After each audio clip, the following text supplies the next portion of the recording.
ನಮಸ್ಕಾರ ಪ್ರಿಯ ಭಕ್ತರೇ, ಕ್ಷೇತ್ರಾದನಂ ಸ್ವಾಗತ. ಭಾರತದ ಅತ್ಯಂತ ಪವಿತ್ರ ಸ್ಥಳಗಳ ಮೂಲಕ ನಿಮ್ಮ ಆಧ್ಯಾತ್ಮಿಕ ಪ್ರಯಾಣ ಸಂಗಾತಿ. ಇದು ಕರ್ನಾಟಕದ ಟಾಪ್ 100 ದೇವಾಲಯಗಳ ಬಗ್ಗೆ ನಮ್ಮ ದೈವಿಕ ಸರಣಿಯ ಭಾಗ ಆಗಿದೆ. ಇಂದು ನಾವು ಪ್ರಾಚೀನ, ಅತೀಂದ್ರಿಯ ಮತ್ತು ಪೂಜ್ಯವಾದ 7 ದೇವಾಲಯಗಳ ಶಕ್ತಿಯುತ ಗುಂಪಿನಿಂದ ಪ್ರಾರಂಭಿಸುತ್ತೇವೆ. ಇವು ಕರ್ನಾಟಕದ 7 ಮುಕ್ತಿಸ್ಥಳಗಳು. ಕೇವಲ ಆಶೀರ್ವಾದವನ್ನು ಮಾತ್ರವಲ್ಲ, ಮೋಕ್ಷವನ್ನೂ ನೀಡುವ ದೇವಾಲಯಗಳು. ಮುಕ್ತಿಸ್ಥಳಗಳು ಎಂದರೇನು? ಹಿಂದೂ ಧರ್ಮದಲ್ಲಿ ಕೆಲವು ಪವಿತ್ರ ಸ್ಥಳಗಳು ಮೋಕ್ಷವನ್ನು ನೀಡುತ್ತವೆ ಎಂದು ನಂಬಲಾಗಿದೆ. ಜನನ ಮತ್ತು ಸಾವಿನ ಚಕ್ರದಿಂದ ಮುಕ್ತಿ, ಇವುಗಳನ್ನು ಮುಕ್ತಿಸ್ಥಳಗಳು ಎಂದು ಕರೆಯಲಾಗುತ್ತದೆ. ಕರ್ನಾಟಕದ ಪವಿತ್ರ ಪಶ್ಚಿಮ ಕರಾವಳಿಯಲ್ಲಿ ಈ ರೀತಿಯ 7 ದಿವ್ಯ ಕ್ಷೇತ್ರಗಳು ನೆಲೆಸಿರುವುದರಿಂದ ಕರ್ನಾಟಕ ಧನ್ಯವಾಗಿದೆ. ಪ್ರತಿಯೊಂದೂ ಆಳವಾದ ಆಧ್ಯಾತ್ಮಿಕ ಶಕ್ತಿಯನ್ನು ಹೊರಸೂಸುತ್ತದೆ ಮತ್ತು ತಪಸ್ಸು, ಕೃಪೆ ಮತ್ತು ದೈವಿಕ ಹಸ್ತಕ್ಷೇಪದ ಪ್ರಾಚೀನ ದಂತಕಥೆಗಳನ್ನು ಹೊಂದಿದೆ. ಈಗ ನಾವು ಬೆಳಕು ಮತ್ತು ಮುಕ್ತಿಯ ಈ ಕ್ಷೇತ್ರಗಳ ಮೂಲಕ ನಡೆಯೋಣ. ಸಂಕ್ಷಿಪ್ತ ಮುಖ್ಯಾಂಶಗಳನ್ನು ಮಾತ್ರ ಇಲ್ಲಿ ಹಂಚಿಕೊಳ್ಳಲಾಗಿದೆ. ವಿವರಣೆಯಲ್ಲಿ ಲಿಂಕ್ ಮಾಡಲಾದ ಬ್ಲಾಗ್ ಮತ್ತು ಸಂವಾದಾತ್ಮಕ ನಕ್ಷೆಯಲ್ಲಿ ಪೂರ್ಣ ದೇವಾಲಯದ ವಿವರಗಳು ಲಭ್ಯವಿದೆ. 7 ಮುಕ್ತ ಸ್ಥಳಗಳು. 1. ಕೊಲ್ಲೂರು ಮೂಕಾಂಬಿಕಾ ಶಕ್ತಿ ಮುಕ್ತಿ ಸ್ಥಳ. ಪಶ್ಚಿಮ ಘಟ್ಟಗಳ ಮಡಿಲಲ್ಲಿ ನೆಲೆಸಿರುವ ಮತ್ತು ದಟ್ಟವಾದ ಕಾಡುಗಳಿಂದ ಸುತ್ತುವರೆದಿರುವ ಕೊಲ್ಲೂರು ಮೂಕಾಂಬಿಕಾ ಒಂದು ಪವಿತ್ರ ಶಕ್ತಿ ಪೀಠವಾಗಿದೆ. ಇಲ್ಲಿ ಮೂಕಾಂಬಿಕಾ ದೇವಿಯು ಮಹಾ ಸರಸ್ವತಿ ಮತ್ತು ದುರ್ಗಾ ಆಗಿ ಕಾಣಿಸಿಕೊಳ್ಳುತ್ತಾಳೆ. ಜ್ಞಾನ ಮತ್ತು ಆಧ್ಯಾತ್ಮಿಕ ಶಕ್ತಿಯನ್ನು ನೀಡುತ್ತಾಳೆ. ದಂತಕಥೆಯ ಪ್ರಕಾರ ಆದಿ ಶಂಕರಾಚಾರ್ಯರು ಸ್ವತಃ ಇಲ್ಲಿ ವಿಗ್ರಹವನ್ನು ಸ್ಥಾಪಿಸಿದರು ಮತ್ತು ಇದೇ ಸ್ಥಳದಲ್ಲಿ ಧ್ಯಾನ ಮಾಡಿದರು.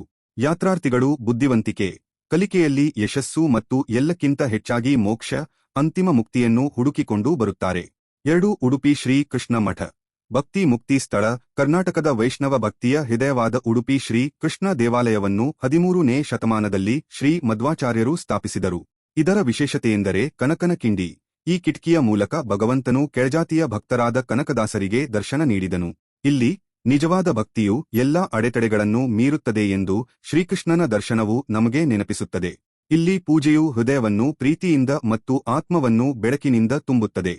3. ಕುಕ್ಕೆ ಸುಬ್ರಹ್ಮಣ್ಯ ಕರ್ಮ ಮುಕ್ತಿ ಸ್ಥಳ. ಕುಕ್ಕೆ ಸುಬ್ರಹ್ಮಣ್ಯದಲ್ಲಿ ಮುರುಗನ್ ದೇವರನ್ನು ಸರ್ಪಗಳ ರಾಜನಾದ ವಾಸುಕಿಯ ರಕ್ಷಕನೆಂದು ಪೂಜಿಸಲಾಗುತ್ತದೆ.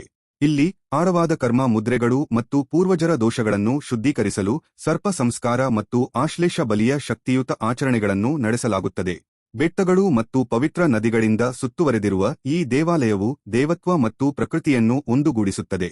ಇಲ್ಲಿ ತೀರ್ಥಯಾತ್ರೆಯು ಪೀಳಿಗೆಯ ಶಾಪಗಳನ್ನು ಕರಗಿಸುತ್ತದೆ ಮತ್ತು ಆತ್ಮವನ್ನು ಮುಕ್ತಿಯ ಕಡೆಗೆ ಉನ್ನತೀಕರಿಸುತ್ತದೆ ಎಂದು ನಂಬಲಾಗಿದೆ. 4. ಆನೆಗುಡ್ಡೆ ಕುಂಗಾಶಿ ವಿಘ್ನ ಮುಕ್ತಿ ಸ್ಥಳ. ಆನೆಗುಡ್ಡೆ ಎಂಬ ಪ್ರಶಾಂತ ಗ್ರಾಮದಲ್ಲಿ ಮಹಾಗಣಪತಿಯು ಋಷಿಮುನಿಗಳನ್ನು ರಕ್ಷಿಸಲು ಕುಂಬಾಸುರ ಎಂಬ ರಾಕ್ಷಸನನ್ನು ಸೋಲಿಸಿದನು. ಆನೆಗುಡ್ಡೆ ಎಂದರೆ ಆನೆ ಬೆಟ್ಟ. ಇದು ವಿನಾಯಕನ ದೈವಿಕ ಪರ್ವತವನ್ನು ಸೂಚಿಸುತ್ತದೆ. ಇಲ್ಲಿ ಪ್ರಾಮಾಣಿಕ ಪ್ರಾರ್ಥನೆಗಳು ಭೌತಿಕ ಮತ್ತು ಆಧ್ಯಾತ್ಮಿಕ ಎರಡೂ ಅಡೆತಡೆಗಳನ್ನು ತೆಗೆದುಹಾಕುತ್ತವೆ ಎಂದು ಭಕ್ತರು ನಂಬುತ್ತಾರೆ. ಗಣೇಶ ಚತುರ್ಥಿ ಮತ್ತು ರಥೋತ್ಸವದ ಸಮಯದಲ್ಲಿ ದೇವಾಲಯವು ಜೀವಂತವಾಗಿರುತ್ತದೆ. ಲಕ್ಷಾಂತರ ಭಕ್ತರನ್ನು ಆಕರ್ಷಿಸುತ್ತದೆ. 5. ಗೋಕರ್ಣ ಮಹಾಬಲೇಶ್ವರ ಶಿವ ಮುಕ್ತಿ ಸ್ಥಳ. ಬಹುಶಃ 7 ದೇವಾಲಯಗಳಲ್ಲಿ ಅತ್ಯಂತ ನಿಗೂಢವಾದ ಗೋಕರ್ಣವು ರಾವಣನು ಸ್ವತಃ ತಂದ ಆತ್ಮಲಿಂಗದ ನೆಲೆಯಾಗಿದೆ. ಲಿಂಗವು ಇಲ್ಲಿ ಭೂಮಿಯನ್ನು ಸ್ಪರ್ಶಿಸಿದಾಗ ಅದು ಮಣ್ಣಿನಲ್ಲಿ ಬೇರೂರಿತು. ಗೋಕರ್ಣವನ್ನು ಶಿವನ ಜೀವಂತ ಸಾಕಾರ ರೂಪವನ್ನಾಗಿ ಮಾಡಿತು. ಕೋಟಿತೀರ್ಥದಲ್ಲಿ ಪವಿತ್ರ ಸ್ನಾನ ಮತ್ತು ಮಹಾಬಲೇಶ್ವರನ ದರ್ಶನವು ಜೀವಮಾನದ ಪಾಪವನ್ನು ತೊರೆದುಕೊಳ್ಳುತ್ತದೆ ಎಂದು ಹೇಳಲಾಗುತ್ತದೆ.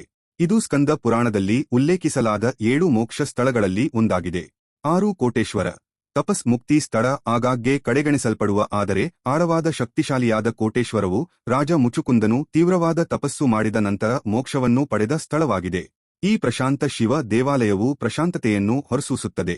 ಹತ್ತಿರದ ದೇವಾಲಯದ ಕೊಳ ಮತ್ತು ಸೊಂಪಾದ ತೆಂಗಿನ ತೋಪುಗಳು ಧ್ಯಾನ ಮತ್ತು ಸ್ವಯಂ ಪ್ರತಿಬಿಂಬಕ್ಕೆ ಸೂಕ್ತವಾದ ವಾತಾವರಣವನ್ನು ಸೃಷ್ಟಿಸುತ್ತವೆ.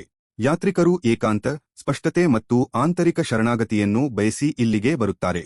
7. ಶಂಕರನಾರಾಯಣ ಅದ್ವೈತ ಮುಕ್ತಿ ಸ್ಥಳ. ಶಂಕರನಾರಾಯಣದಲ್ಲಿ ದೈವತ್ವವನ್ನು ವಿಭಜಿಸಲಾಗಿಲ್ಲ. ಶಿವ ಮತ್ತು ವಿಷ್ಣುವನ್ನು ಶಂಕರನಾರಾಯಣ ಎಂದು ಒಟ್ಟಿಗೆ ಪೂಜಿಸಲಾಗುತ್ತದೆ. ಈ ವಿಶಿಷ್ಟ ದೇವಾಲಯವು ಅದ್ವೈತ ತತ್ವಶಾಸ್ತ್ರವನ್ನು ಸುಂದರವಾಗಿ ಪ್ರತಿನಿಧಿಸುತ್ತದೆ. ಅಲ್ಲಿ ಎಲ್ಲಾ ರೂಪಗಳು ಅಂತಿಮವಾಗಿ ಒಂದಾಗಿವೆ. ಇಲ್ಲಿ ಮೋಕ್ಷವು ವ್ಯತ್ಯಾಸದಲ್ಲಿಲ್ಲ, ಆದರೆ ಏಕತೆ, ಬುದ್ಧಿವಂತಿಕೆ ಮತ್ತು ಶರಣಾಗತಿಯಲ್ಲಿದೆ. 7 ಮುಕ್ತ ಸ್ಥಳಗಳು ಕೇವಲ ದೇವಾಲಯಗಳಿಗಿಂತ ಮಿಗಿಲಾದವು. ಅವು ಹೆಬ್ಬಾಗಿಲುಗಳು. ಅಲ್ಲಿ ದೇವತ್ವವು ಭಕ್ತಿಯನ್ನು ಭೇಟಿಯಾಗುತ್ತದೆ. ಅಲ್ಲಿ ಮೌನವು ಶರಣಾಗತಿಯಾಗುತ್ತದೆ. ಈ ಪವಿತ್ರ ಸ್ಥಳಗಳಿಗೆ ನಿಮ್ಮ ಪ್ರಯಾಣವು ನಿಮಗೆ ಸ್ಪಷ್ಟತೆ, ಶಾಂತಿ ಮತ್ತು ಎಲ್ಲಕ್ಕಿಂತ ಹೆಚ್ಚಾಗಿ ಮುಕ್ತಿಯನ್ನು ತರಲಿ.